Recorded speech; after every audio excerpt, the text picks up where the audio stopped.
Ok,សួស្តីបងប្អូនអ្នកនាងថ្ងៃនេះខ្ញុំមកនិយាយពីការ host website តើ host website នេះគេធ្វើយ៉ាងដូចម្ដេចហើយត្រូវកែខ្លះដើម្បី host វាអូខេអញ្ចឹងការ host website នេះវាមានច្រើនសម្បូរបែបប៉ុន្តែថ្ងៃនេះខ្ញុំលើកយកទៅលើ Windows Server អញ្ចឹងធ្វើម៉េចដើម្បី host website នៅលើ Windows Server បានអញ្ចឹងកុំភ្លេចចូលមើលវីដេអូនេះដល់ចប់ខ្ញុំនឹងប្រាប់មួយនឹងរបៀបទៅឡើងនឹងការ host website ទៅលើ Windows Server របស់យើងអញ្ចឹងចូលមើលវីដេអូដល់គ្នា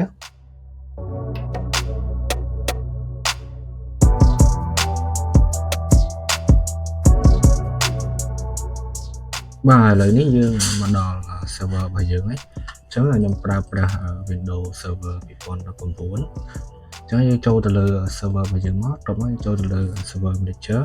ដើម្បីធ្វើការទៅឡើង IIS តោះមកយើងចូលទៅលើ add role and filter តោះមកយើងចុច next តោះមកយើងទៅទៀតមកយកទៅ server ហើយតោះមកទៅលើ server role យើងជ្រើសរើសយកកន្លែងយើងជ្រើសរើសយក web server នេះ IIS នេះអញ្ចឹងយើងធីកលើនឹងមួយមកយើងធីកចេះមកធីកចុះមកវាឲ្យរើស filter អញ្ចឹងអ្នកនរគ្នារើសលើ web server ហ្នឹងមកចុច next ទៅមកតទៅពី select នោះហើយអ្នកនរអាចចុច next បានទៀតតមកអ្នកនរគ្នាចុច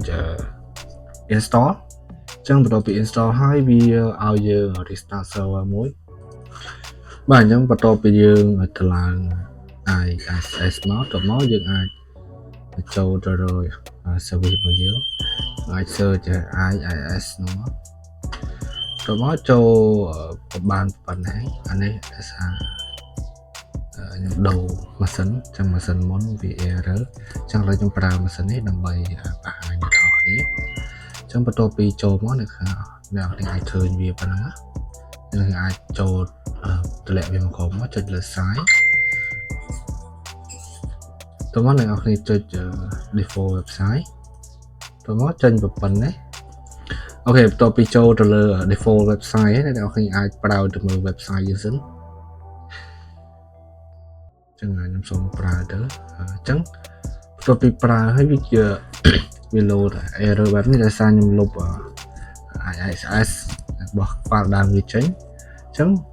បន្ទាប់មកយើងត្រូវការ upload file របស់ website របស់យើងអញ្ចឹងយើងចូលទៅលើ IIS វិញមកបន្ទាប់មកយើងចូលទៅលើ explore បន្ទាប់មកយើងឃើញ folder របស់យើងមួយនេះ inetpub ទៅមក www root អញ្ចឹងយើងចូលទៅលើ file យើងមួយអញ្ចឹង file ហ្នឹងខ្ញុំទុកនៅលើ desktop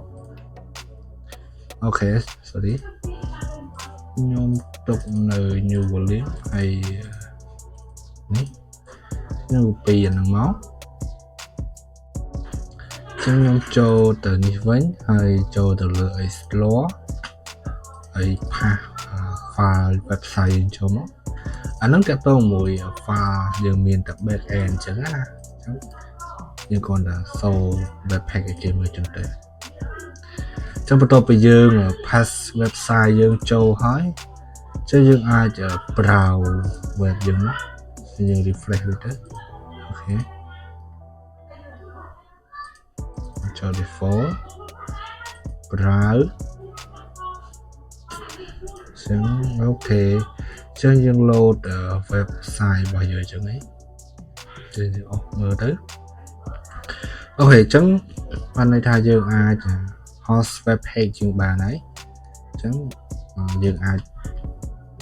បង្ហោះ web page យើងឲ្យគេមើលយើងទៅចានេះបើសិនជាលើ server យើងមាន public IP យើងអាចវាយ public IP អីចឹងទៅអូខេចុះបើសិនយើងចង់បាន domain អាហ្នឹងចូលវីដេអូមកតង់ទៀតប៉ុន្តែប្រហែលជាខ្ញុំអត់មាន example លើដោយសារយើងត្រូវការទិញ domain ហើយយកមក connect ជាមួយនឹង public IP យើងទៅជា domain អញ្ចឹងយើងវាយទៅ domain ឈ្មោះយើងទៅចេញអូខេអញ្ចឹង